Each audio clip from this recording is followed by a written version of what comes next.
Hello, I'm Dave. And I'm Rob. And welcome to a summer special about the specials, as we here on the Doctor Who show are looking back at the 60th anniversary specials. We've done our hot takes. If you haven't listened to them, please go and listen to our instant reactions on those episodes. But now we're giving you a slightly lukewarm take. We've had time to think about these. We've had time to talk about them with other fans and indeed with each other. In fact, in person, Rob, we'll mention that in a moment.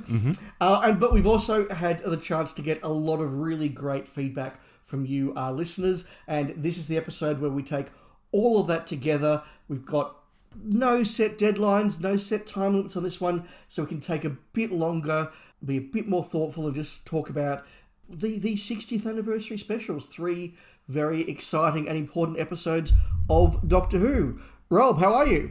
Dave, I'm very well. I've been surviving the heat up here in Sydney, which you got to experience firsthand this past week. Look, I'm okay.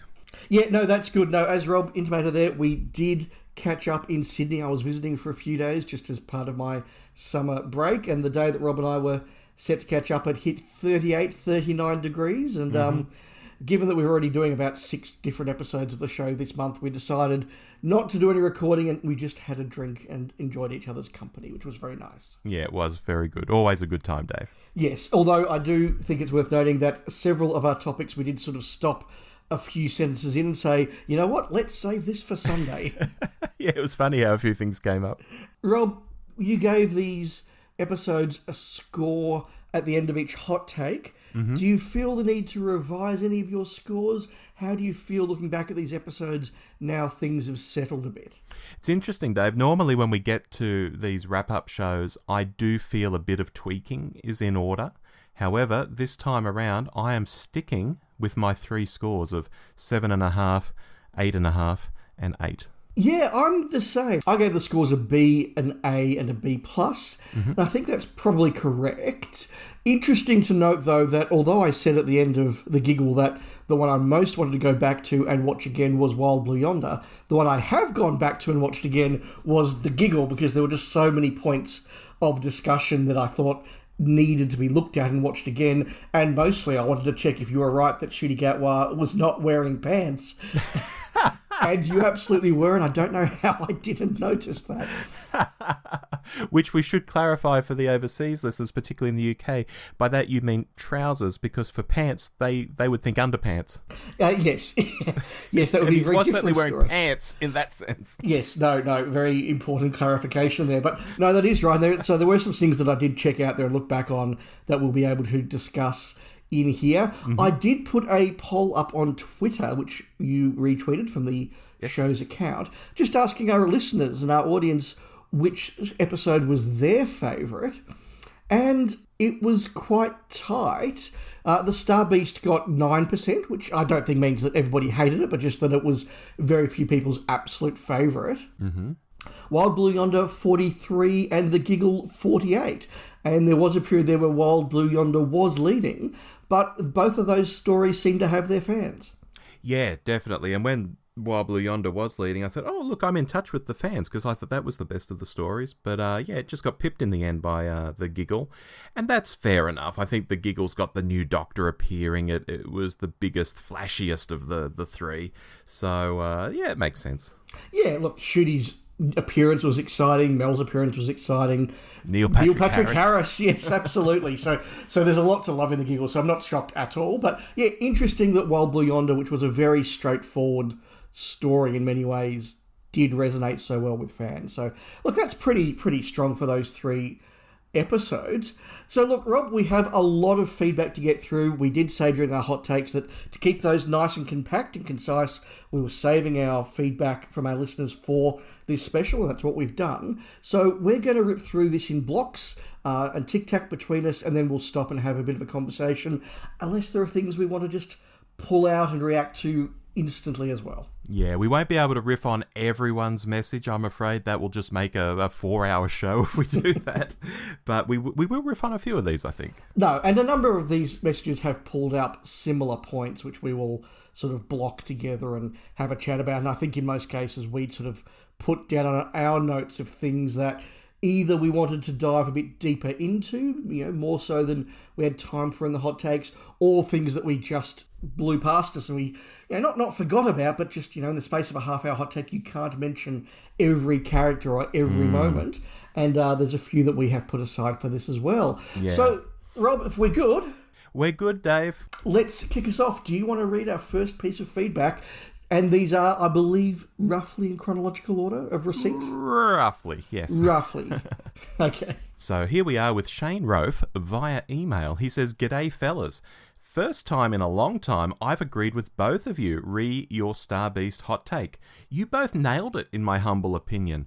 Not great, but serviceable and fun. An old-fashioned rollick that didn't have you clock watching and you didn't have to think about it too much. I use my long-suffering wife as a barometer, and after many a year of me trying to explain all the continuity and concepts of the Moffat era and the ups and downs of the Chibber's reign of terror, I kid, she loved this as an easy-to-follow, fun family adventure. And that's what Doctor Who is. I agree Doctor Who has always been woke, but the modern trend of shoving messages down throats, it seems, is unavoidable. I'm looking at you, Orphan 55. Is that because of the audience, though, or the writers? I'm saying the former because I agree with a point you've raised in the past. They don't do pure historicals anymore because the audience doesn't have that appreciation of history that school children of the past had. So if you want to make a point now, you've got to ram it down people's throats until they choke on it." Thank you very much, Shane. And there's some stuff in there we'll talk about a bit later because it's a theme that comes up, but really interesting to hear that feedback about the long-suffering wife. Look, the Star Beast did rate very well. I think it was over 7 million. And so, from RTD's point of view, mission accomplished. Was it the biggest, deepest, most thoughtful piece of Doctor Who? Of course it wasn't. But was it casual audience friendly? I think the answer is probably yes. Yeah, and I'll clarify that was about 5 million overnight and about 7 consolidated. There you go, right. Yeah. So our next is from Glenn Hewitt via Facebook, who says, "Listen to your episode before, and I think you guys gave a fair and balanced critique of the special. The special felt like an extended episode rather than an elaborate 60th anniversary gift. Having said that, I really enjoyed myself for the most part. After watching Star Beast, I finally got around to reading the original strip. All things considered, they actually stuck fairly close to the source material. Thanks again for a great review." Yeah, and I think that's one of a number of times the discussion of, was this a 60th anniversary special will come up in these messages. I think we'll have to riff on that at some point in this podcast, Dave. I've made a note to do exactly that. Our next message came from Martin Oates, who is at MJP0007 on X. He says, "Thanks, gents. Got that hottest of hot takes. For me, it's a 9 out of 10 or an A. Largely driven by the fact that David Tennant and Catherine Tate are my favourite New Who pairing. I think the episode is what was needed before specials 2 and 3, a gateway story. Agree on the messaging towards the end. It got a little too tell and not enough show, but not so much that it detracted from the story being told. Apparently, we will see Wilf, which I'm not ready for. I was pleased with what I saw. Brief nods to 11, 12 and 13. Agree, read the Sonic. Enough now." Yeah, the Sonic was an important point. I certainly stand by everything I said there. Definitely. From Phil Vernon at Phil A. Vernon. "My wife, who is the definition of a casual viewer, rolled her eyes at all the pronoun stuff, picked her phone up and started browsing Facebook instead. I will probably watch it again, but I can't shake the feeling that the fast pace and frantic music was covering the fact that it was clunky, parts weren't very well written, and the plot was paper thin. Brackets, typical RTD season opener. It only really engaged me when David Tennant and Catherine Tate were together." Yeah, very fair comment, particularly on the pronoun stuff. I've seen a lot of comment on that, not just from, YouTube crazies who just make videos ranting about everything, but quite normal, everyday people. They were just seeing this and thinking, why is this in Doctor Who? And rolling their eyes a bit. Yes, we'll come back to that, I know. Doris Dade... Oh, hello, Doris. Doris Dade via YouTube. "Interesting. I'm probably not going to watch any of the forthcoming stories. I didn't like the RTD stuff the first time around, so I don't suppose I'll feel any different now. Anyway, I'm not here to rain on any fans' parade, but to experience Who in a new way, not actually watching it, but hearing about it through the eyes and words of people I respect. Maybe you'll tempt me to give it a go at some point. I'll never say never. I did see a photo of the console room, and it's definitely a 3 thumbs up emojis. Best modern one yet, I suspect. I agree with that. Anyway, enjoy the next 2. I'll keep listening to your thoughts if that's okay. Of course it's okay. Thank you. Very okay. And what an interesting way to experience the specials by listening to hot takes. Absolutely. Now we have Michael Webster via YouTube. He says, it was good enough for what it was. The first of a 3-parter, reintroducing and resolving the Dr. Donna.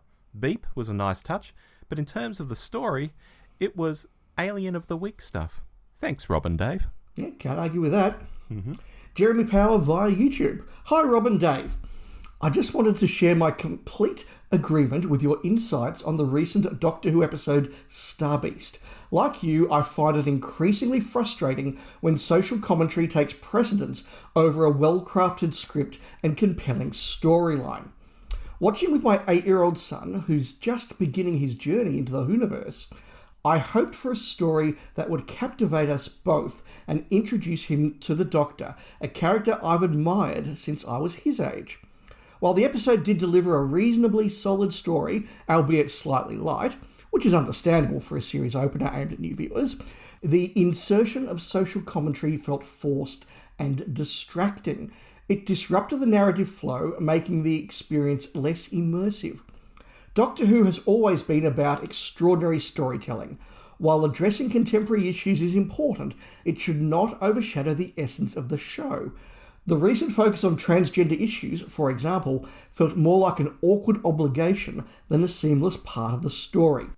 I just wanted to express my gratitude for your outstanding work on the podcast. Your honest, well thought out perspectives are something I look forward to in every episode. Keep up the great work. Some good feedback there. There is some good feedback there, and look, we'll pause the feedback there to have a bit of a discussion on something that's come out in a lot of the commentary, both in that feedback and indeed on other podcasts. And that is this, what some might call the RTD agenda, what some might call wokeness. That's not a word we would use, but it has been used. Some would just sort of call, typical traditional messaging in Doctor Who, whatever you want to call it. It was a thing, and it was a discussion point. I think it's very interesting to start off with and just say that all that feedback we've had, and indeed all the podcast feedback that I've listened to and stuff I've seen, nobody that I saw was saying that a pro-trans position or message does not belong in the show, or they were against that or anything like that. I haven't seen that anywhere. I'm sure it exists in some deep, dark corners of the internet, but that's not something that's come across to me at all. What has come across, I think, is whether the manner in which it was done was such that it detracted a bit from the episode and from the message. And certainly in our hot take, we talked about a scale, and others have echoed this to some degree in some other reviews, where we said that having Rose as a transgender character who is a wonderful human being, loved by their family. We get to see a little bit of awkwardness with Sylvia sort of making those adjustments to how to, work this all through and do the right thing as a grandma.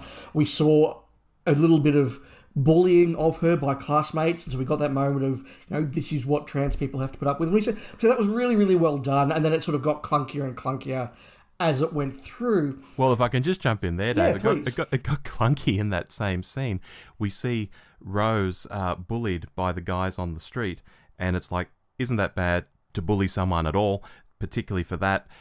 But then when we go inside, Donna admits to bullying those bullies' parent at school. So it was like, mixed messages here.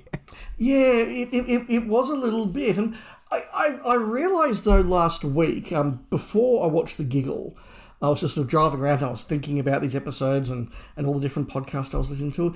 And I remembered that RTD has form, because RTD's political messaging, the first time he was showrunner, was often very clumsy and what I called very undergraduate. I remember watching World War III, where he put in a clever reference to the ability to launch weapons of mass destruction in 15 minutes. And I thought, oh, well, he thinks that's a really clever commentary on the war with Iraq. Okay, that's a bit undergraduate. Or his complete historically inaccurate take of what he was, he was clearly making a point about the Belgrano in the sinking of the Belgrano in A Christmas Invasion, and that was just a woefully inept undergraduate take, and there's all these sort of things that sort of go throughout it, and I thought, well, okay, nothing has changed, and I do feel that whilst RTD has done a lot of great activism, and particularly for the gay or the LGBT community, he's done some wonderful activism. He's not somebody who really follows politics and really perhaps understands the nuances and the details of politics, and that comes through in his writing before, and I think it comes through here. What does concern me, though, is there's a slightly militant feel to some of it, and that's reinforced by his comments on social media and on commentaries. There's lots of, well, the Doctor Who fans are going to hate this, or even, when he's leading up to different plot points, there's lots of certain fans are going to dislike this, and we're going to upset people this week. It's like, I don't understand the desire to upset people. I can understand sort of going, look, we know this will be controversial. We hope fans will roll with it and give it a chance. I can understand that, but we're going to upset some people this week, and that's going to be great. Like, I don't understand that, and I've always said it's important that Doctor Who can have messaging and have policy and ideas floating through. I mean, you go all the way back to the discussion about the virtues of pacifism and the dangers of pacifism in the Daleks in 1964. Like, it's been there forever. But how you do it is important, and I've always said it's important that it doesn't cross from being messaging to partisan messaging, and that if Doctor Who is going to be a show with mass appeal, it needs to be a show that, whether you vote Labour or Conservative or Liberal Democrat or SNP or whatever. Yeah, Green, Liberal Labour here, Conservative or Liberal or New Democrat in Canada, Fianna Fáil, Fianna Gael in Ireland, whatever your country, everybody should be able to watch Doctor Who. And I think that when it wades into culture wars, it's not necessarily that people are like, I'm against this message. It's just that people might feel, I'm bored with culture wars. I don't need culture wars in my life, and I want to watch escapist television. And I'm very happy to see a trans character and that they're being treated well, and that's a really good thing to do. But when it starts to be, and now we're going to wade into the culture wars, and if you're not on side with this, then you're probably not welcome to watch the show. That's not a good thing. And the final point I'll say, Rob, before I perhaps get your reaction, is people do in these debates hold up classic Who, and they say, oh, Doctor Who's always had messaging, and the Green Death's a great example of that people do hold up. But again, when you watch the Green Death, there's a real nuance to it. And yes, the message of the show is absolutely an ecological one.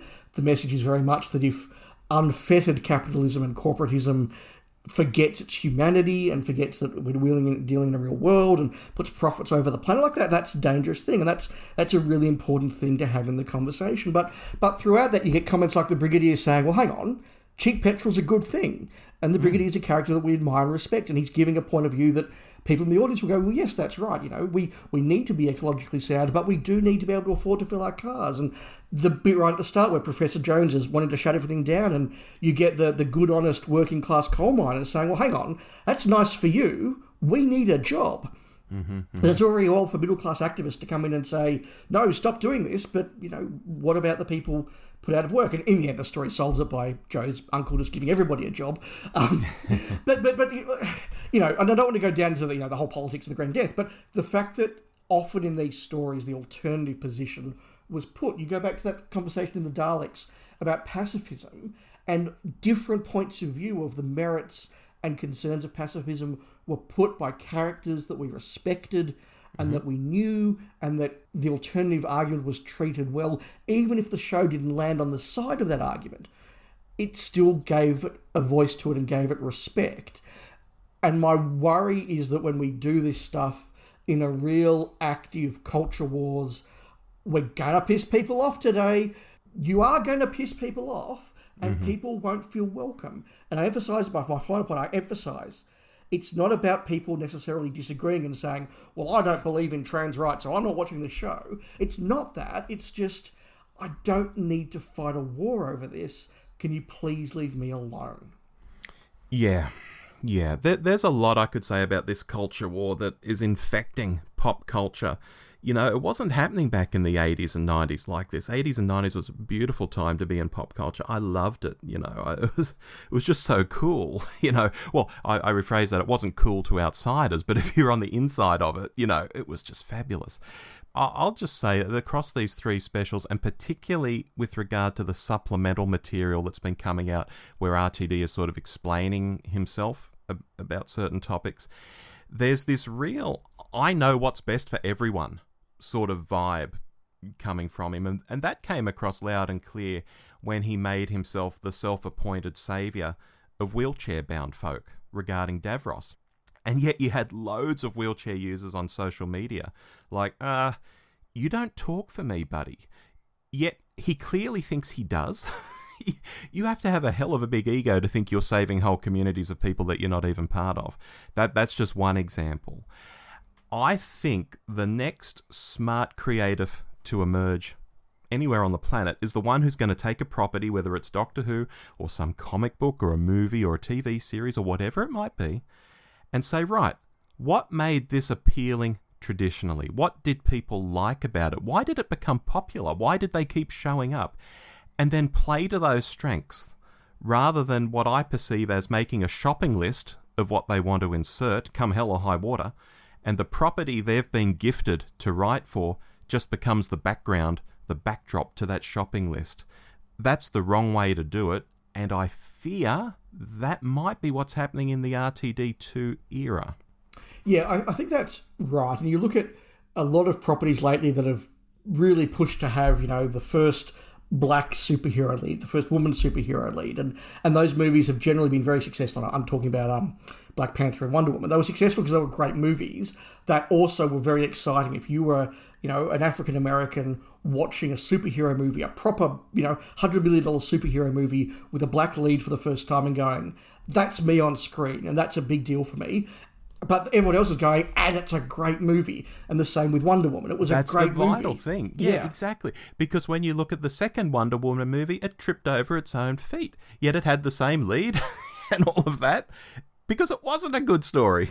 Yeah, absolutely. I mean, I can remember sort of going to see Love, Simon with a whole bunch of gay friends and being, you know, very excited. This was the first proper sort of, you know, mainstream movie with a gay lead, you know, telling this sort of story and being very excited. And it was a good movie. Then they said, oh, look, that was very easy white middle class. Let's do a TV series about somebody who's Hispanic and more working class and coming out.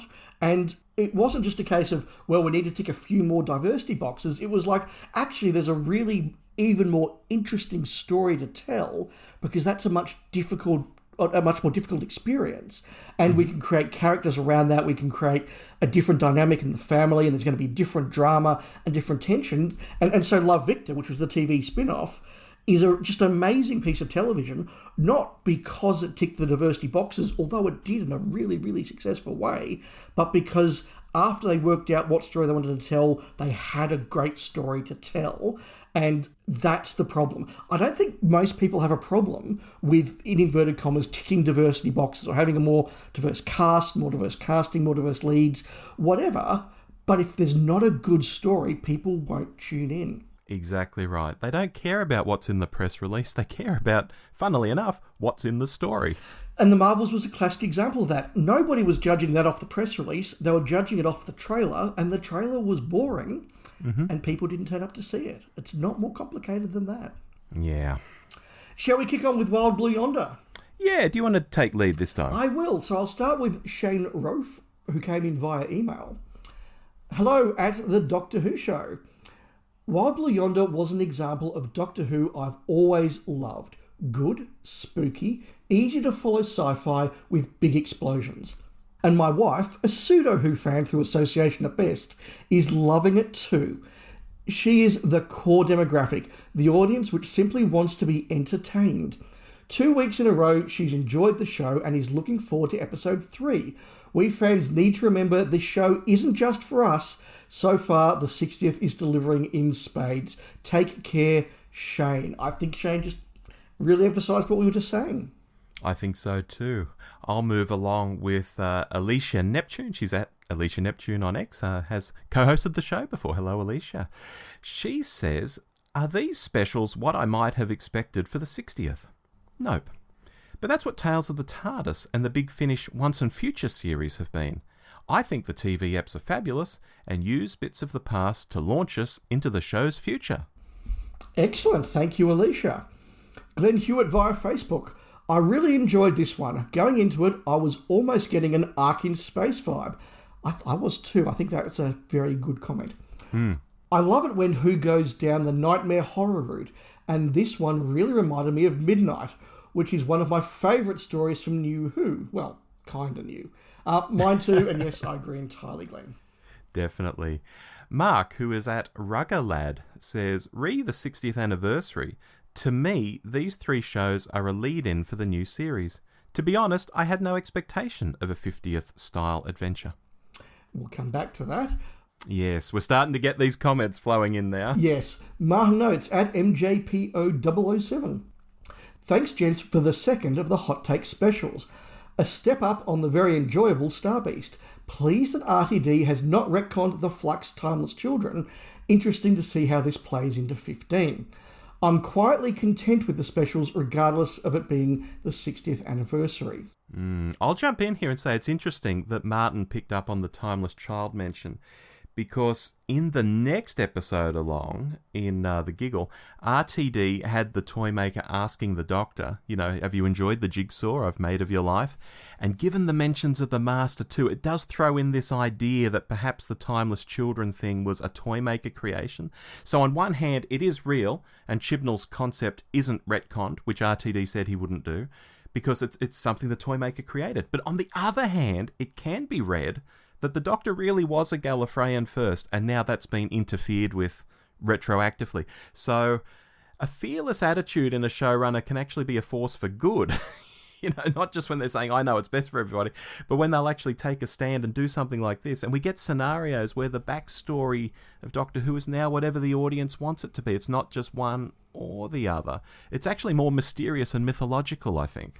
Yeah, I mean, the show's now been going for literally 60 years, and so its history and its continuity and its expanded universe is so complicated and so rewritten, and, try doing a timeline of the history of the Daleks or the Cybermen. It's an impossible task.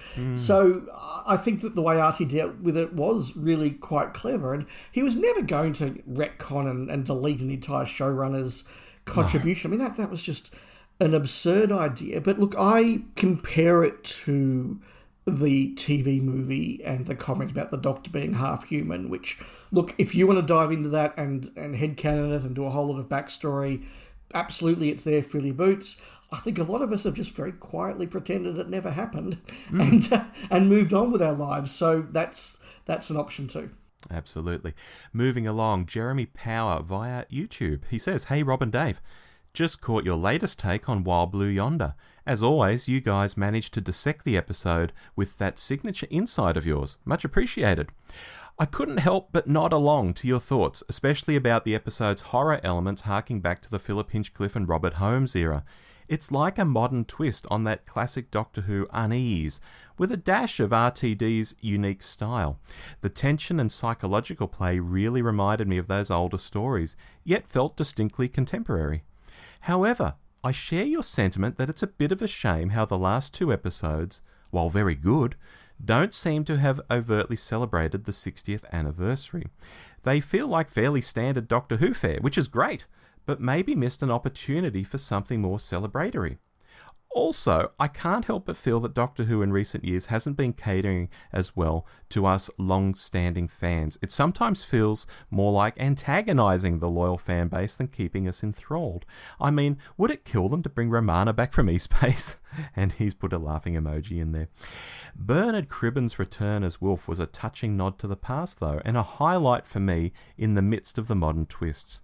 Keep up the great work, guys. Can't wait to hear your thoughts on the next special. Fingers crossed for more classic callbacks and maybe a surprise Romana cameo. One can dream, right? Cheers from Jeremy. Well, maybe, Jeremy, the hand with the nail polish that picked up the tooth was in fact Romana. I'm still hanging for it to be the return of Cesare of Diplos, but it could be Romana, it could be Susan, it could be the Rani, it could be all the usual suspects. Yeah, I'll just throw in there, look, Jeremy's picked up on what you were talking about earlier, that there is a sense at times of trying to antagonise the fan base. You know, like, oh, this'll annoy some people, and like the glee with which that gets said, I don't understand that in fandom. And again, was this a 60th anniversary? Did it feel celebratory? Yeah, so very, very quickly on the first point, I absolutely agree. And you know, it is unusual for somebody, an individual, to stick with a show for season after season after season. Many fans of shows are transitory. And the fact that Doctor Who fans, many people of our vintage particularly, have stuck with this show for decades is quite extraordinary. And to have anybody think that it's a good thing to mock committed fans, to me, is just bizarre. And as I said a couple of episodes ago, the fact we love the show and therefore feel a little bit jealous of it and want to protect it and feel emotional about it is not a bad thing. And even if sometimes we react with a little bit of pushback over a new idea, we usually get there in the end. So work with us, not against us. The 60th anniversary, look, it's interesting. I never felt as though I missed a 60th anniversary going on. I think there was enough callback, enough big budget, enough excitement to merit this being the 60th anniversary. I think we just got the Power of the Doctor a year ago, which, look, would I have rather that type of celebration happened for Doctor Who's 60th than a television station's 100th? Which I still don't quite understand the need to celebrate, but maybe it's because I'm not British. We won't go back to that again. Would I have preferred that the Power of the Doctor style anniversary had happened this year, not last year? Yeah, I would. But having had it done, having seen Colin and McGann and Davo and McCoy and all the rest of it last year, I think it would have been cheap to see them back this year. So I think what we got was fine. But as one of our listeners, I think it was Alicia, mentioned a bit earlier, it is part of that experience and getting a bit more merchandise, having people talk about Doctor Who, having all that stuff come in. And not every fan's going to buy or absorb everything that comes out in this month or in this year, but many of us will enjoy and immerse ourselves in some of it. And so I think it's a good holistic experience. So, as I say, would I prefer the Power of the Doctor style thing this year than last year? Sure. But having got this, I thought what we got this year was fine. I never felt cheated.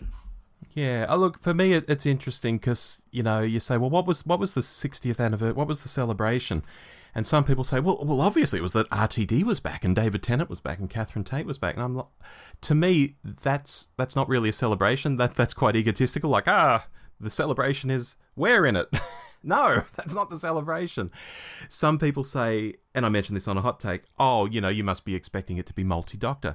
No, I'm not. What I would have liked was an epic story. You celebrate an anniversary with something epic. And I would have had the 3 specials linked, whether that was the Toymaker across all 3, or whether it was some other thing. I just would have made it the 3 parts. So it's like, this is a 3-part epic 3-hour mini-series. And that's how we're celebrating the 60th. And I would have gone, yep, perfect. But instead, this vibe of here's a story of the week, here's another story of the week, and here's another story of the week. I can see why people were saying this doesn't feel like a celebration. I get it. I totally get it. I like what you're saying there, and I do partially agree, but let me put this back at you, Rob. If they had done hey, everyone, here's a big 3-week epic that, you know, you need to really be attuned to, would that have being detrimental to the other mission, which, aside from celebrating the 60th anniversary, was to relaunch Doctor Who and get a casual audience back? Yes, yes, unfortunately, we don't live in a perfect world where the previous series ended in a way that we could just flow into this naturally and not be having to sort of reboot things, but, so be it. I understand your point. Yeah, and I think given those two tasks, they probably balanced them as well as they could, and leaning further into the, hey kids, it's the 60th anniversary, look at all these old things, this big epic we're doing, would have lost casual viewers, and so that balance was never going to quite be perfect. I think they did it as well as they could. Yeah. Shall we move on? We have a comment from Chad Wilson at Janelad73. Just listened as great as ever. Always a treat to listen to you both and your warm, knowledgeable and entertaining chat. I would have given it a B+. Very good. Alex Macon at Alex Macon says, was an enjoyable episode, although it was reminiscent of Flatline in parts. Still get the feeling the episodes mainly exist to justify playing with a bigger effects budget. Yes, I've had the same thought as well, Alex. I think there is a temptation at the moment to say, we've got all this money, let's spend it. Yeah, exactly. Doug Sims via YouTube. Wow, I'm not sure if I'm disappointed that it's not what I expected or amazed at how good it was. Very good character beats, really scary and weird. Excellent performances from Tennant and Tate, good and evil versions. I need a couple more viewings to decide how I really feel. Ironically, I don't feel it's as rewatchable as Star Beast, but I can't deny it's a quality episode. Not sure this is a fair criticism, but this didn't feel celebratory. I know this was a deliberate decision by RTD. Not quite up there with Midnight or Heaven Sent, but a valid attempt at something stripped back and different. Expected the Isaac Newton stuff to be relevant or resolved. Maybe it will be connected to the giggle in some way. Was it just an excuse for a gag? Or will gravity be Mavity from now on in Doctor Who? Great to see Wilf. Can't wait for the giggle. Rob, that's the first time the Isaac Newton stuff has been picked up. It formed, I thought, significantly disproportionately large parts of hot takes across fandom, ours included, but does seem to have kind of disappeared without trace, and maybe it was just a passing gag. Yeah, particularly with the Mavity side of it, yes. In terms of Isaac Newton himself, I think the line I used on our hot take was, it is just a comedy skit at the start, but it is there on screen that Isaac Newton has been race-swapped, so we are commenting on it, and we just commented on it and moved on. A lot of reviews, though, whether written or video or podcast, did debate it quite a bit from both sides of the coin. It really annoyed some people. I heard someone say, for example, so much of history is already muddled. Why are we muddling it even further? That was their point of view. Someone else, taking that more Stephen Moffat-y point of view. If you remember Stephen Moffat's quote from, years back now, where he said, look, sometimes when we write stuff now, we're going to write a history that didn't happen, but maybe a history that should have happened, because that's nicer.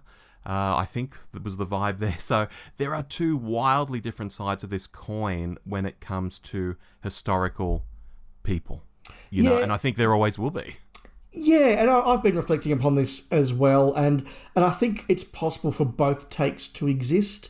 I think if you're doing something that purports to be a proper historical drama, you do need to have a certain level of casting accuracy. For example, whilst The Crown is delving more and more into the fictional as it goes on, that is purporting to be a representation of this history in this world. And part of that is that Elizabeth II as Queen, particularly as a young Queen, was surrounded by a bunch of very stale, middle-class, white, mostly straight men. Yes. And I think if you were to go back and diverse cast that, it wouldn't have been historically accurate, but it would have removed the real hard fact of these people that were advising the Queen in the 50s and 60s and 70s were a very undiverse people. And it also means that when you do get somebody who is gay or somebody who is a woman or somebody who is other than white in the story, you go, wow, that's a big deal. That's an important influence coming into history here.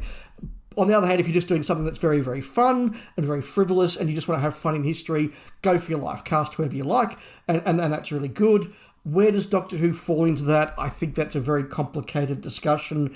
I certainly don't care for a 5-minute skit at the start, but if you are trying to go down the educational remit and do, for example, let's teach young viewers about the fall of Julius Caesar, and Julius Caesar was not, looking European, I might have a problem with that because you're trying to teach history and perhaps not giving an accurate representation. I don't know where I land on that. They're my thoughts.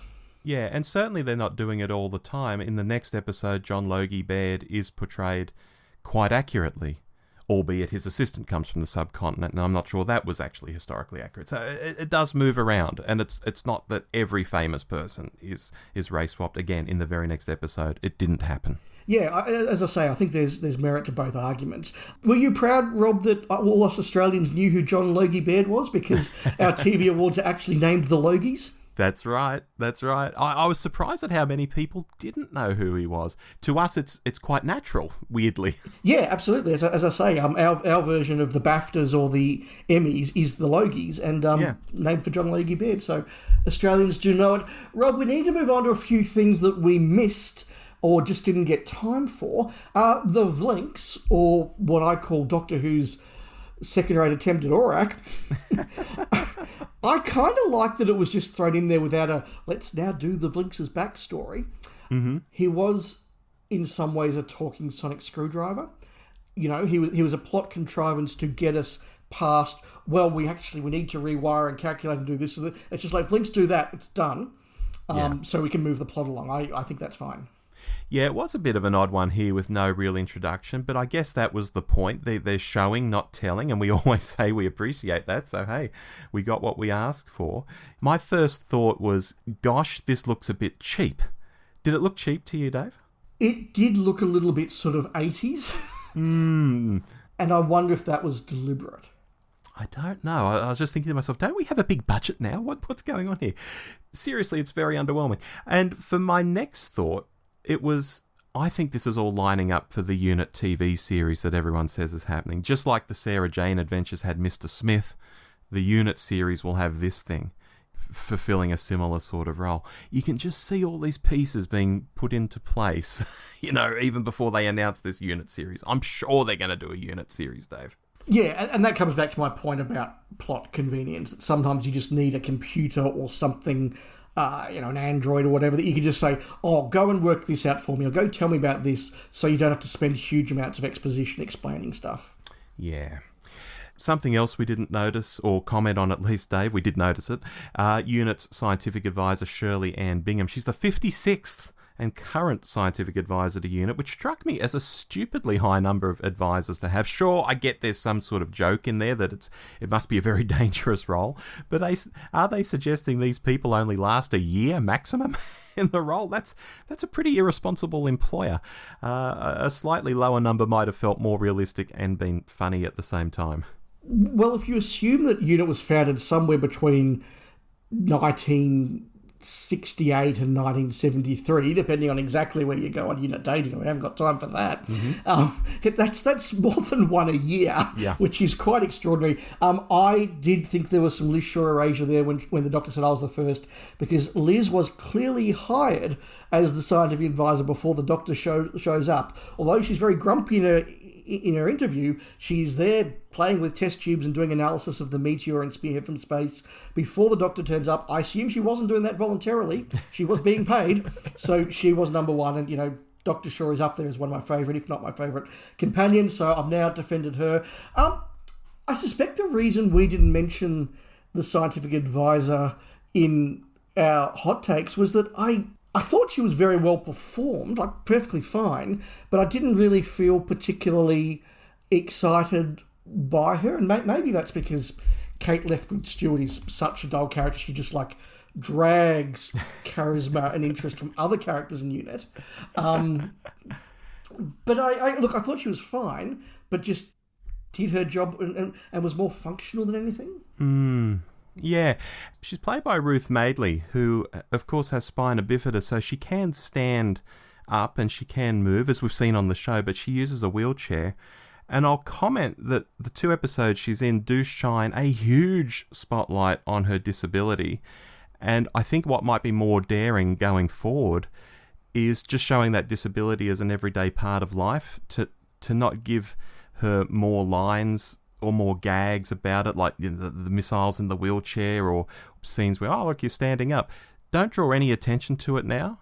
Yeah, I really liked her line in The Star Beast about "Don't make me the problem, just get on with it." Great line. That was a really great line. Leave it at that. Yeah, and now I think you're right. Just sort of let's get on with it. And if she was going to be a part of a spin-off, then yeah, like show her being a normal person, going about their normal life. A very smart person in a big role. You know, that's the important bit, not the fact she's in a wheelchair.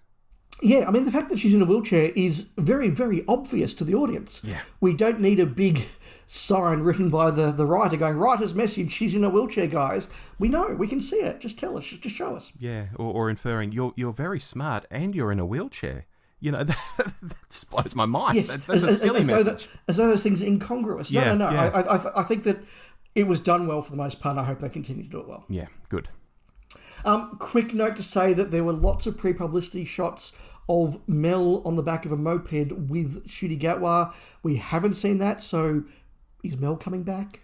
Well, I think she must be. My sense is there must be more unit stories coming up, and so Mel will now do more stuff with the Doctor, who is now Ncuti, which, you know, is good. As you commented on our hot take, Dave, that she didn't really get a big moment in the giggle. Maybe she's got a big moment coming up, you know, herring around on this moped with Ncuti.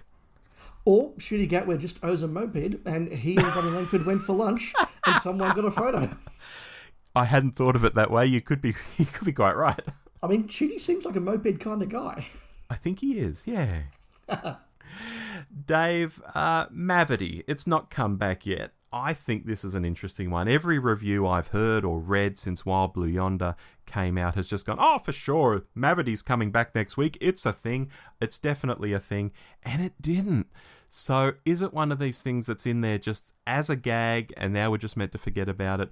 Or in an episode or two of the next series will someone say Mavity and we realise that time was actually corrupted, if I can put it that way, by them putting this word into Isaac Newton's head, and then it became Mavity for the whole human race. Absolutely. I mean, Rob, you were telling me on social media at one point, no.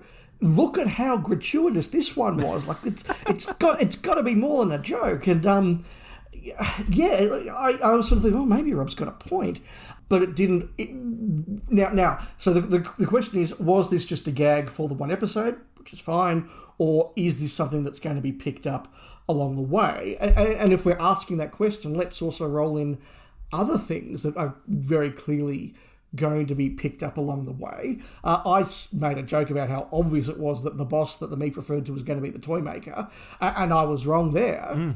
Presumably this is also the one who waits that the toy maker did his whole life, played games with everybody, but not that guy. Yeah. I asked the question, I think, knowing the answer, are we laying the foundations for a big bad in the next season? Yes, yeah, absolutely. You know, but again with Mavity, you know, if it was just a gag, keep it to the cold open. The fact it continued through the story and you had Donna using Mavity in an unironic way in dialogue in the actual story, not when we're being silly, just made me think it was going to be a thing, and it could still be a thing. We'll see. We will see. But yeah, look, a lot to come up. Shall I keep us going with some feedback on the giggle? Why not? Doug Sims via YouTube. Okay, the defeat of the Toymaker was too easy. The Doctor in his underpants? Clearly the leaks were true, but I bloody loved it. It's going to be divisive. Some will say 15 is not the real Doctor, but a copy. There are minor cringe moments. All in all, a nice finale to Doctor Who 2005-2023. Clearly the unit spin-off will happen and Donna and Tennant will be back at some point. I look forward to Christmas more than ever. Yeah, definitely someone else plugging for the unit show there. Moving on, Homer at Homer's Twin on X says, unfortunately, one of my kids heard the leak and told me. I assumed it was nonsense, but he was happy enough with it, and I assume this is the bi-generation. The way the first Doctor was alluded back to in the flashback and the other references Ncuti made to the show's history was satisfying. Neil Patrick Harris was excellent. Agree with all of that. I did like that line about Sarah Jane, the way he delivered that, like, can you believe she's gone, you know? Yes, oh, yes. Killer line. That was lovely. That was absolutely lovely. Steve Clamp at Steve Clamp ITV. ITV Steve Clamp. That's right. Had to wait 24 hours to watch in unison with my kids, but I loved it. So much going on, but in a comprehensible, fun style. I definitely need to watch it again as I couldn't take it all in. So good to see Doctor Who back on such great form. Last week and this week, brilliant. Wonderful. Great feedback. Jeremy Power via YouTube says, "Hi Rob and Dave, I've just finished your latest podcast on The Giggle and the Doctor Who 60th anniversary specials. Your conversation sparked some intriguing thoughts about these episodes' narratives and thematic explorations. Neil Patrick Harris's portrayal in The Giggle particularly caught my attention. His character, with its blend of sinister undertones and campy humour, was a standout. However, I couldn't help but notice, as you did, a certain shallowness in his character development. This might subtly reflect on the episode's critique of our modern world's fascination with surface-level allure, mirroring how we often overlook deeper, intricate undercurrents in a technology-saturated era. The bi-generation of David Tennant's Doctor into Ncuti Gatwa's Doctor struck me as a profound metaphor for the show's enduring legacy and its ability to reinvent itself while maintaining its essence. This transition could be seen as a symbol of the show's evolution, embracing its past while forging a new path forward. It beautifully captures the spirit of nostalgia while also igniting excitement for what the future holds. Considering the anniversary specials as a whole, I found myself musing over what could have been. The potential of having a unifying antagonist like the Toymaker across all 3 episodes is an intriguing thought. Such an approach could have provided a more unified narrative thread, potentially transforming the specials from individual adventures into a cohesive epic saga befitting a milestone celebration. I'll just say snap there on what I was saying earlier.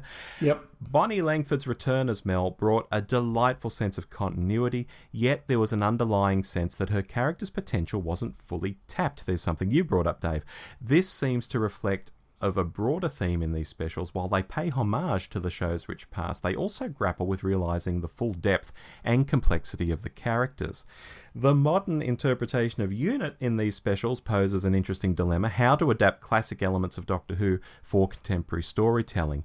A deeper dive into UNIT's transformation over the years might have provided a richer narrative layer, offering a bridge between its historic roots and its modern incarnation. Your insightful discussions always reflect the nuanced nature of these episodes. They delivered on the front of good Doctor Who entertainment, but seem to dance around the deeper impact and resonance that one might expect from such a significant anniversary. I'm looking forward to your future episodes, particularly your thoughts on Ncuti Gatwa's Doctor. His introduction opens a new chapter in the Doctor Who narrative, and I'm curious to see how the show will continue to evolve and honour its long-standing tradition. All the best from Jeremy.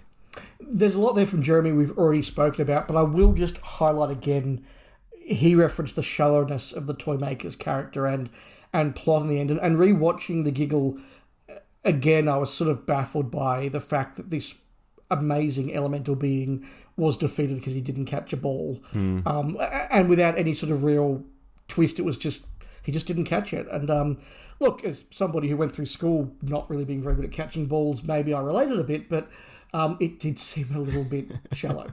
Yes. Glenn Hewitt via Facebook. I'm still trying to unpack this episode.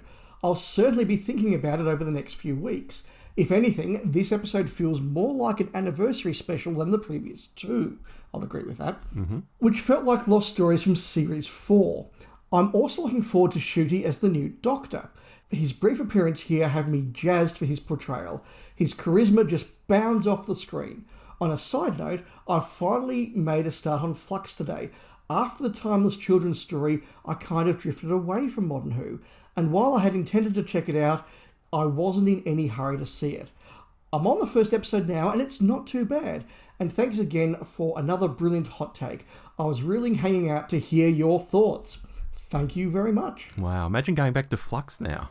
I wonder what that's like. Yeah, do let us know when you finished it what you think, Glenn. Damien Isaacs via Facebook says, "So, after being away for the week, I finally got to watch The Giggle and listen to your hot take, and thank you for mentioning my question about Bernard Cribbins from the last hot take. Look forward to your overall review of the 3 specials," well, here we are, Damien, "and your thoughts on the dangling plot threads they kept mentioning, especially the blatant reference to John Sims' Master." Yes. I mean, that Master thing was just so overt. I don't know whether Rusty Davies did that with I know what's coming next, or he did it with a, look, at some point I'm probably going to use the Master, this is my opening. Not sure.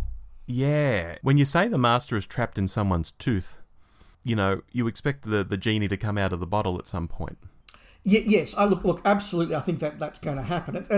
Look, very clearly, Rusty Davies has put the Master on the shelf, ready to use. I suspect that's not going to be for a couple of years. I think you leave him on the shelf for a while, but it does now mean that when he's ready to use him, it's ready to go, and he doesn't need to start his Master episode with a whole, this is how I escaped from Logopolis sort of thing. It's just like, no, we know there was a tooth, toy maker, done. Yeah.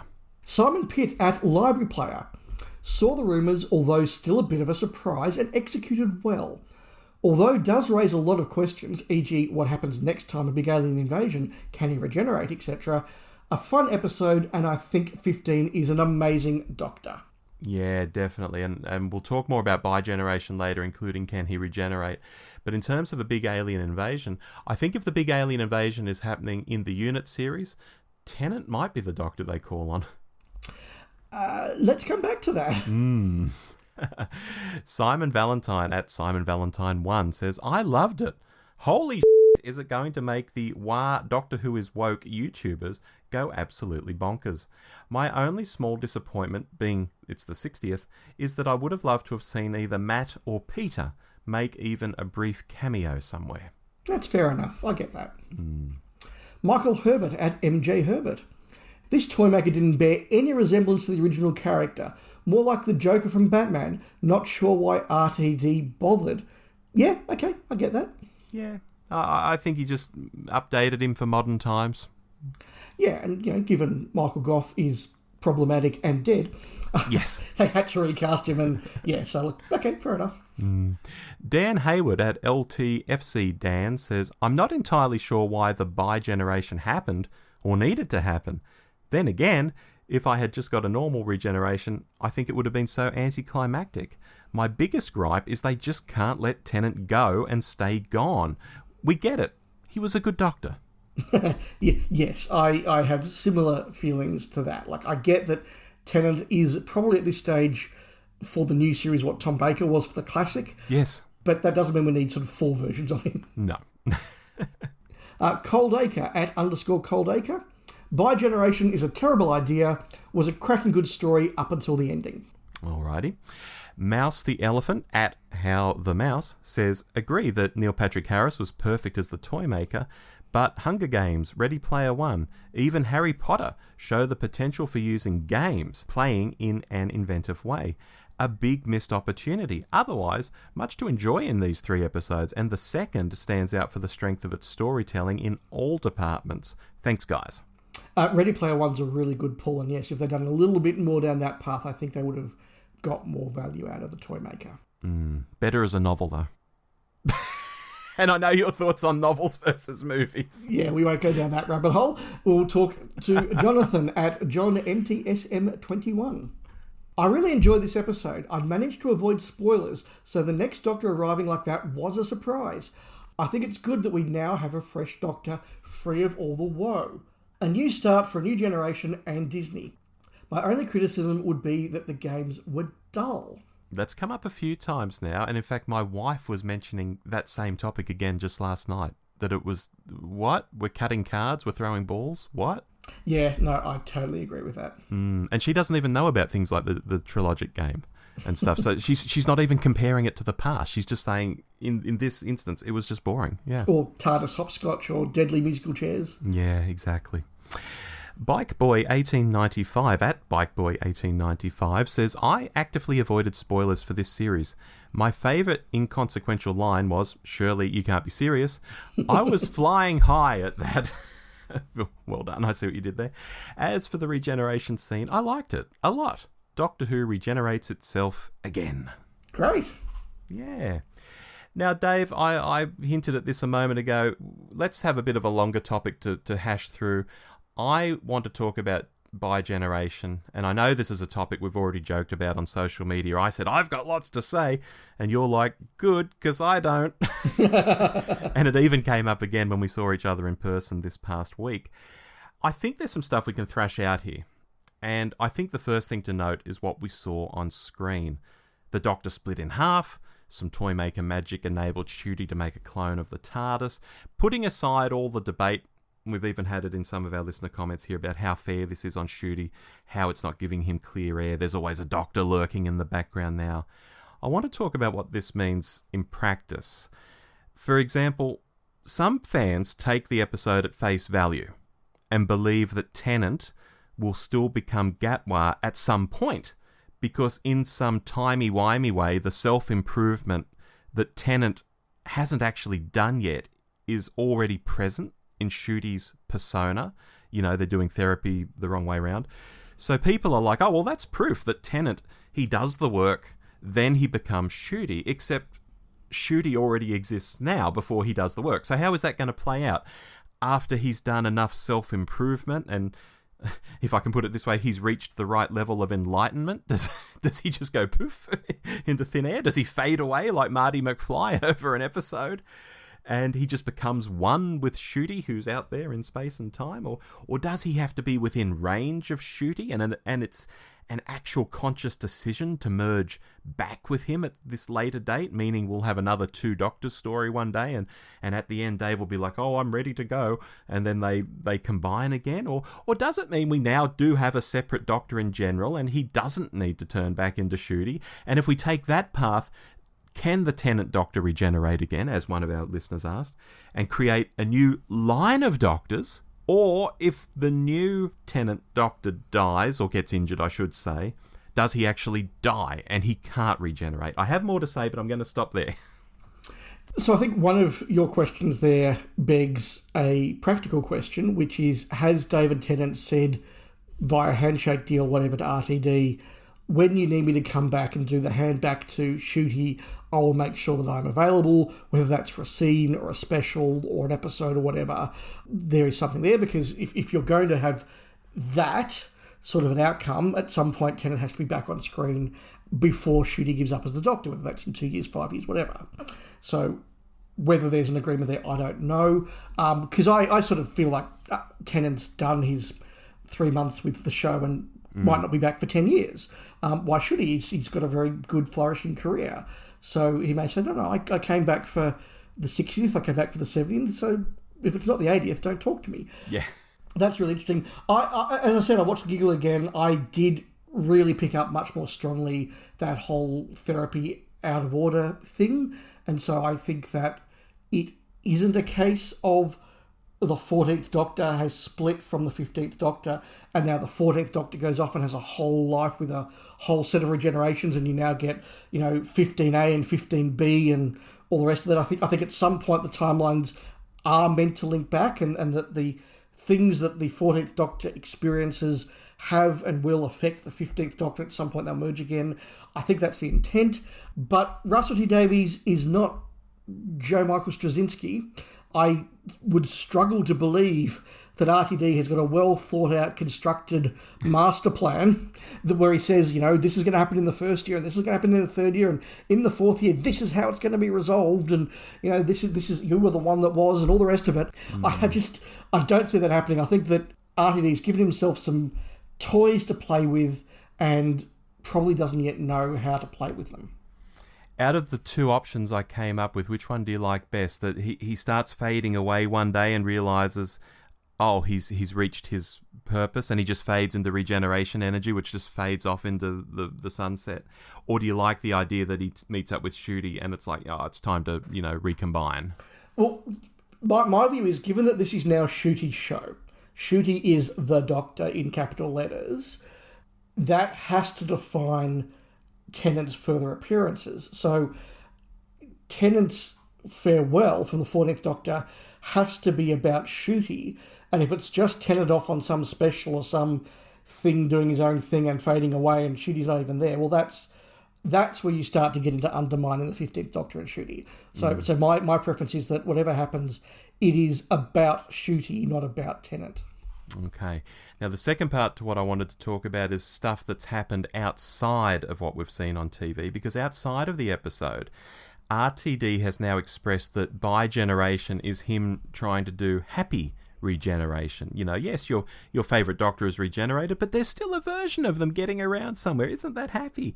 Now, I certainly have thoughts on that, but he's taken it even further by suggesting, in his headcanon at least, that the magic of the Toymaker caused every regeneration of the Doctor to retroactively become bi-generational, and for that reason Sylve now wakes up in a morgue sometime after being McGann, Davo wakes up on Androzani Minor after becoming Colin, and so on, and none of them have TARDISes.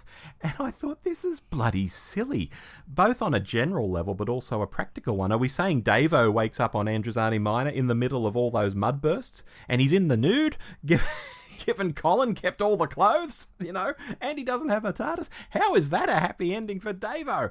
So a bit of a brain fart idea that doesn't really work for me at all. I mean, does it mean if the timeless child is real, that all the timeless children, even the ones murdered in that chair by Tech Tayun, where she just murdered child after child after child, now they all have doubles of their former selves? You can see how this gets very messy very fast, and all because RTD had this idea that regeneration didn't have to be sad, despite the fact it's probably the aspect that fans like, because it does add some heft to the end of an era, that it is sad, Dave. Look, on the idea of the regeneration being happy, look, I think it's something different. I'm glad they did it. I think it kind of worked. I didn't need all the family stuff, as I said in the hot take, but whatever. Would I like this to be the new normal? No, I think that regeneration should be sad, it should be dramatic, but I like they mixed it up. Do I particularly care what Russell T Davies has said that's not on screen? No, I'm invoking if it's not on screen, Russell T Davies' musings don't count. So it's the same as I said about Davros having legs. Until he has legs in the TV series, that's a nice idea from Russell, but it's just Russell twittering away. Mm-hmm. And look, my final point is, I don't get the necessity of having all the Doctors bi-generate back in their history, because they all still exist. They're all out there travelling the universe, and the two Doctors showed that it is possible for two generations of the Doctor to bump into each other in the universe. So I'm not quite sure what problem it's solving. I don't think we're going to really see anything of it. That's my guess. Yeah, strange times. Well, that's the bi-generation, Rob. I think something that has caused a lot of conversations, but for something that RTD was hinting, all the fans are going to hate this, we're going to divide fandom, most people have either said, I love it, or I'm not a fan, but who cares?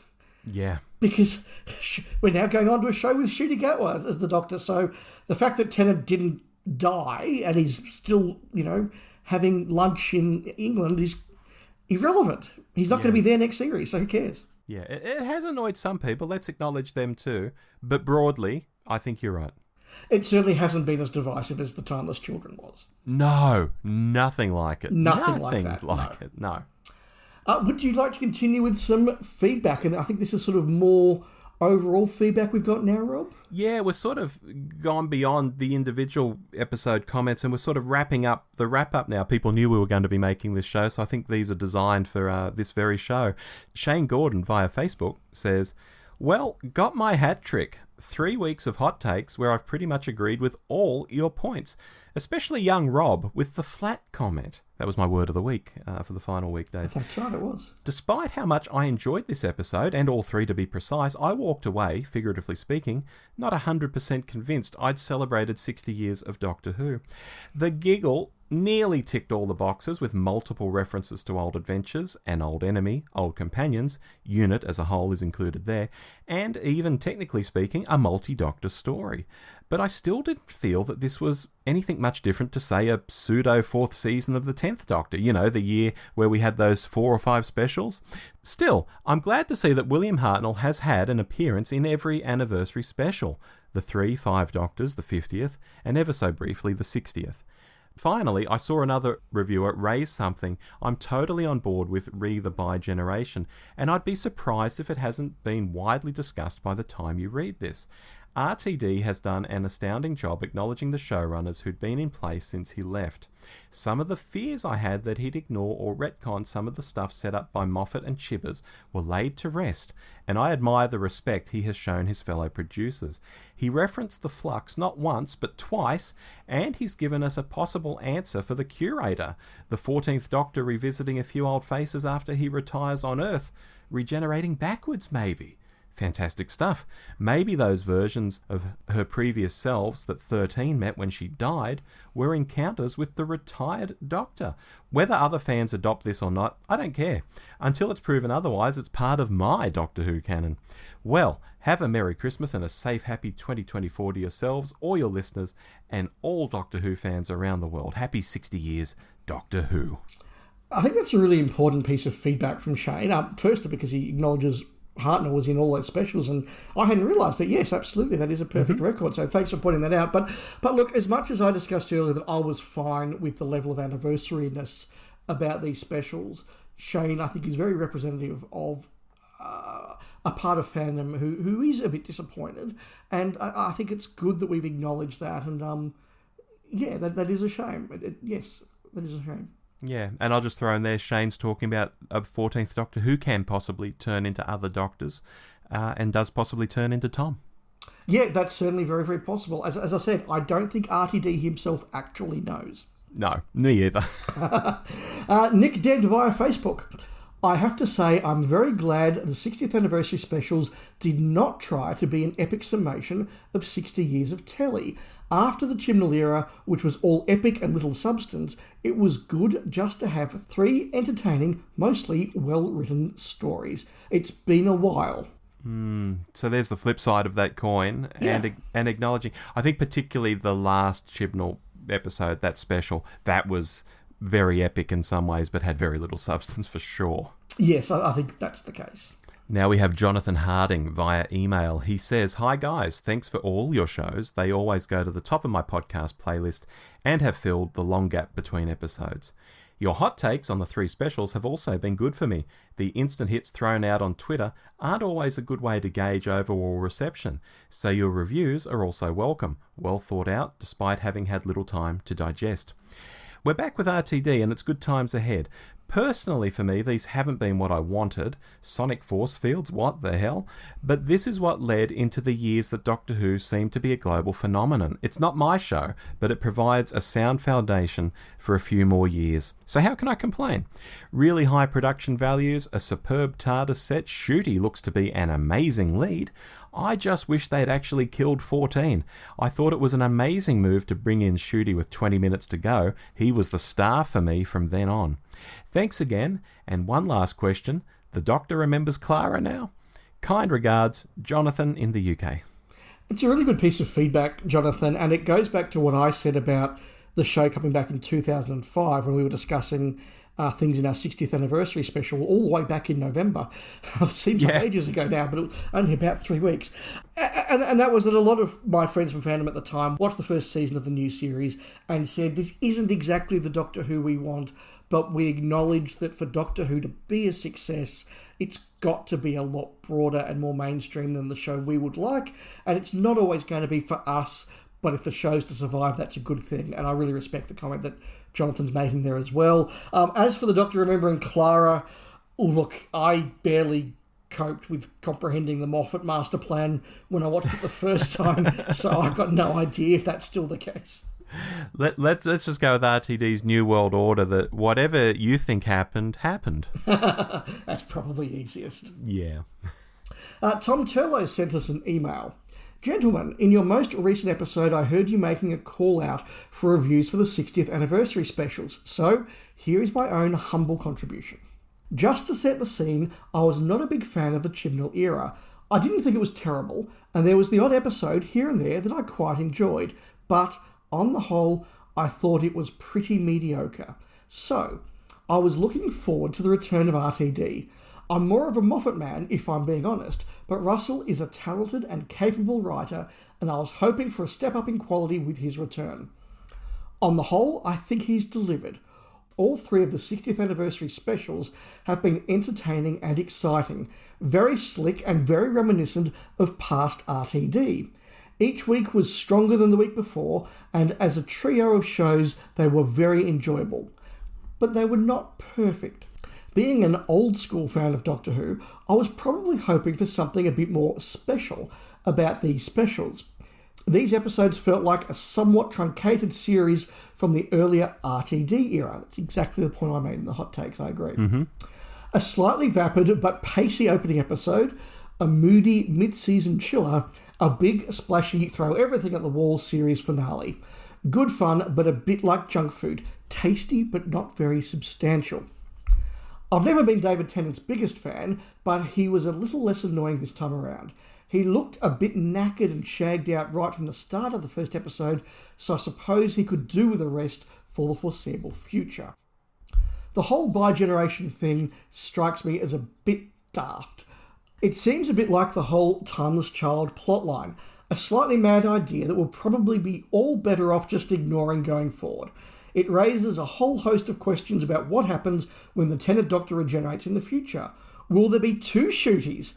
But that's tomorrow's problem, I suppose. And if I can jump in there, we don't even know if he can regenerate. Is the split off Doctor neutered somehow? Yeah, but the two shooties is another idea that's been thrown out there and equally plausible. Yeah, there's another idea. Yep. Ncuti Gatwa made quite the debut as the new Doctor. He seems very charismatic and lively, although he may be a bit too hip and groovy for this older Doctor Who fan. Let's see what happens next. All in all, an enjoyable trio of episodes, but maybe not quite what I was hoping for. All eyes on Christmas Day when the new era of Doctor Who gets going. Regards, Tom Turlow. Yeah, and look, all I'll say is, yes, Christmas Day is coming up, but being a Christmas episode and what we've seen from it so far, like with the Goblin song and all of that, I'm not sure it's going to be typical of the actual series that comes after it. No, I mean, judging anything by a Christmas special is not wise, so we'll see, although it will be good to see Ncuti. And I'll just add that Tom in there did make comments about not being a Tennant fan, but thinking this was one of the best iterations of Tennant's Doctor. I've heard that in a lot of podcasts. You and I, Rob, both said that as well. Yeah, and as for looking tired and shagged out, I mean, it's almost 20 years since he played the Doctor. He was very fresh-faced back then. If I roll back 20 years in my own timeline, good God, my hair is several shades darker. I have more of it. You know, I look considerably younger, so it just happens to all of us, I think. Yes, very, very much so. Doris Day has returned on YouTube and says, sorry if this is an obvious question now, and maybe I missed something in your chat, but has there been an explanation as to why this Doctor had 10's face? Or is it 10? Wikipedia isn't telling me much. And of course, this is Doris Day, who's not watching the actual episodes, but is going by our hot takes, Dave. I noticed the second time I watched The Giggle, in that dialogue where the 14th and 15th Doctor are discussing what's happened and how they're doing regeneration out of order, I think there is a throwaway line from Tennant about that's why I came back with this face, or something like that. I think there's a mention, and I do sort of remember sort of going, oh, that's the cover line, but for the life of me, I can't remember what it was. I don't think it was very substantive, and I could be faking it. There was a line from Donna that's why you came home, or something. Yeah. So he sort of reverted to the face he used with her and then came back to her and came home and got his family and all of that. Yeah, so I think there is a reference in there. Yeah. Sammy Satine, maybe? Apologies if I got that wrong, but via email. Hi, Rob and Dave. Greetings from Perth, Western Australia. I hope you guys are well and having a good day. Russell is back. My goodness, is he back? You can tell from these 3 stories and all the ancillary stuff that he is definitely back. I first watched Doctor Who when I was 20. My first episode was Voyage of the Damned. I still have a massive soft spot for that story. Donna was my first series companion, so seeing David Tennant and Catherine Tate back together on screen as the Doctor and Donna makes me smile. In fact, I haven't stopped smiling since the end of The Giggle. It has made me so happy seeing them together that my mother commented to me later in the morning that Sunday when I went to visit her, Dad and my brother, that I sounded chirpy. Nice. I have seen David Tennant act in a variety of things. It would take too long to list them all, and to be honest, I thought I had seen him do everything when I saw him portray the 14th Doctor. I love this Doctor. He is definitely one of my favourites, and yes, I've watched classic Who, not all of it, but all of the different Doctors, including Rob's favourite, the Fifth Doctor. Davo. I do have a massive soft spot for the Third Doctor, or as I like to call him, Ruffles. Because of the shirts he wore, they have ruffles. Yes. I thought everyone in the cast was great. Loved Sylvia in the first one. My goodness, she was great. Also, I love the way she took, with good humour, the Doctor calling her the evil stepmother at the end of the giggle. Also, tuna madras. I might have to see about that. Never would have thought putting tuna in a curry. I wish we could have seen more of Sean and Rose. Sean really impresses me with how he just takes all the chaos in his stride. Donna should definitely hang on to him. He seems like a great bloke. Rose is good, but I don't feel like we have explored her enough yet. I wonder how many toys she makes and who buys them, other than that one woman in Dubai. Wasn't Neil Patrick Harris just amazing as the toy maker? That was an incredible performance. I loved seeing him dance to the Spice Girls' Spice Up Your Life. I was 11 when I first heard the Spice Girls, have loved them since, recognised that song immediately. I love the puppets he had, especially the ones of Amy, Clara and Bill. Although why wasn't there a Rory there? Good point. Good point. Rory the Rager won't stand for it. Maybe he got sold to Saudi Arabia. or Dubai, I mean. Is it because he's Amy's companion? I loved his shop. It's really quite sinister place. I wonder if all his toys come to life, or was that just Stooky Bill, Sue and the babies? It was a joy and really emotional seeing Bernard Crimmins again. I love Wilf. He was amazing and I'm sad we will never see him again. Love the dedication. He was like one of your granddads. I thought the Meep was more like a Furby or a Gremlin, cute and evil. I had listened to the Big Finish adaptation of the Star Beast, so I knew the Meep was evil. I don't know if you guys have heard it, but the Big Finish Beep the Meep song is definitely one of the jolliest violent songs I have ever heard. It's on YouTube. I haven't, but now I'm going to check it out. Me too. I know we haven't seen much of Shooty yet, but I'm convinced he will be amazing. Loving him so far and definitely looking forward to the Christmas special. I hope he gives those naughty goblins what for. Love the podcast. Keep up the awesome work. Much love, Sammy Satine. Well, there's someone who the anniversary specials have just hit home. Boom, boom, boom. Knockout after knockout, and that's great to see. Absolutely, and it's a reminder that not all of us are people who've been watching the show since the 80s or the 70s, or, my dad's generation's case, from an unearthly child. There are people who have jumped on board at different points and have very different experiences, so it was good to hear that experience from Sammy. People who were pre-teens when the Spice Girls came out, so as soon as that comes on, it just evokes a memory. Like, for me, that memory might be of a completely different band. Yeah, or, my dad hearing Ticket to Ride in the Chase, Exactly. Yeah. Let's round out the emails with one from Peter Deadman. Hi guys, glad to be getting some Doctor Who again.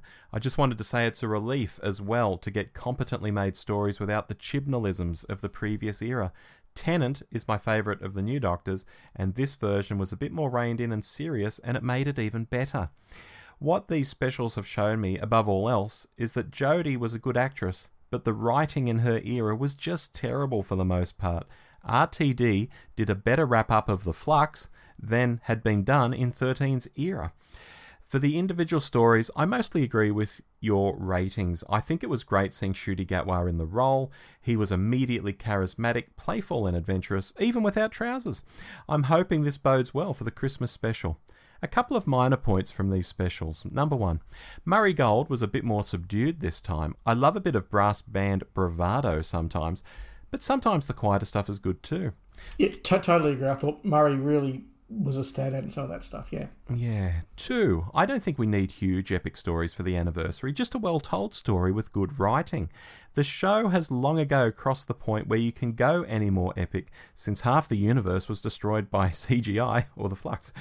This was a multi-Doctor story after all, just in an unconventional way.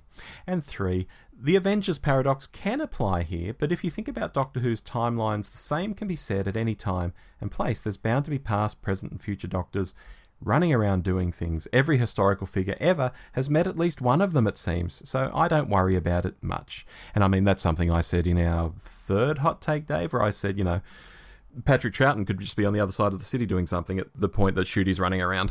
And I take the point that you and Peter are making that, yes, they could be there, but I'd still say that putting David Tennant in Donna's backyard with the intent of him being retired and staying there means that it's not now a could, it is an is. Yeah. And that will need to be acknowledged, I think. Yeah. Anyway, keep up the good work, guys. Looking forward to whatever that Christmas special is from Peter. Thank you very much, Peter. Thank you very much to everybody. We haven't commented every time that one of you has said how much you've enjoyed our show or our hot takes. So now one big thank you. It's just lovely to hear that sort of feedback. The amount of engagement we've had with our listeners has just been really quite humbling and flattering and just so appreciated. Yeah, and in the back end of Podbean, we can see how many people are downloading the episodes, and it's quite extraordinary. We've hit the iTunes charts, hit top 10s repeatedly through the specials, so wow, you're out there listening, even if you're not writing in. Thank you so much. Thank you very, very much. So Rob, we had 3 specials of Doctor Who, and I think we've enjoyed them. Yes, broadly we did. We picked out things that, we maybe didn't like or we would have done differently or whatever, but that's the same for any hot take and any era of Doctor Who, even for shows we really, really love. But broadly, yes, 3 entertaining shows, 2 of them better than the other, but yeah, I can't complain. And Ncuti Gatwa's Doctor to Come. Yeah, and I like the look of him. I like the cut of his jib, Dave.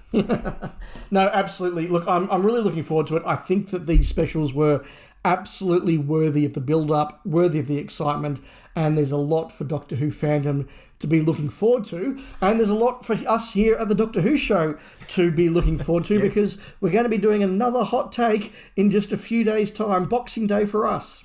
Yeah, that's right, Dave. Boxing Day for us. But before then, on the 24th, on Christmas Eve, we're going to pop out a list makers for you as well, dear listener. We're going to talk about companion debut stories.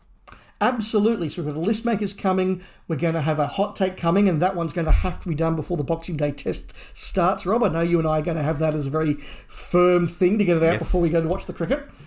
And of course, we never miss a monthly episode. So on the final day of December, we will have our standard Doctor Who Show monthly flagship episode where we have teased we are going to be going deep and diving into a chat about a Christmas episode of Doctor Who. Rob, shall we reveal what that is? Yeah, let's do it, Dave. It is K9 and Company.